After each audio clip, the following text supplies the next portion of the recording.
Losing weight economically. Emma had tried every diet: keto, intermittent fasting, even a juice cleanse that lasted less than 36 hours. She had gym memberships, calorie-counting apps, and a drawer full of abandoned fitness trackers.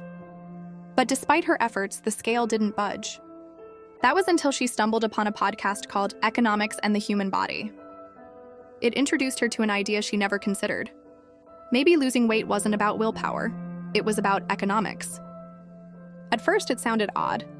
What did Gary Becker or Richard Thaler know about losing weight? But as she listened, it started to make sense. The present bias trap. Becker, a pioneer of rational choice theory, argued that people make decisions by weighing costs and benefits. The problem? Eating a cookie had immediate joy, while the cost, gaining weight, was distant and abstract. Hot and cold.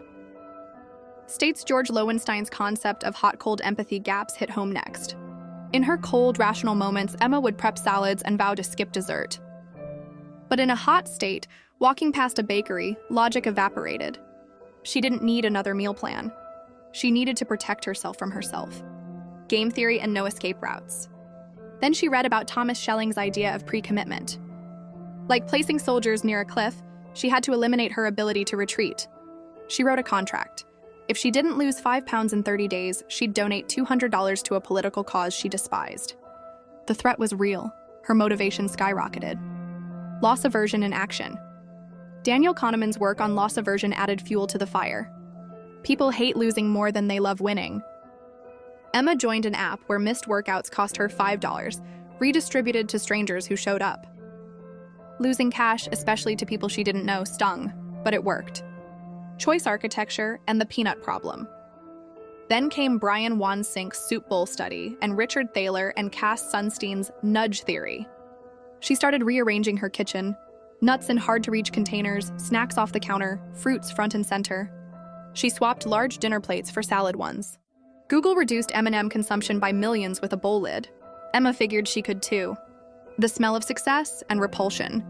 For emergencies, she borrowed an idea from Stephen Levitt. Carry a vial of foul-smelling liquid. When craving struck, one whiff of liquid rotten egg snapped her out of it. It wasn't pretty, but it worked. Environment as incentive. Finally, she reconsidered her environment. In Japan, obesity was just 2%, compared to America's 27%. It wasn't genetics, it was portion sizes, social cues, and culture. Emma couldn't move across the world, but she could recreate a bit of Tokyo at home. Smaller servings, slow meals, no TV while eating. 6 months later, Emma had lost 22 pounds.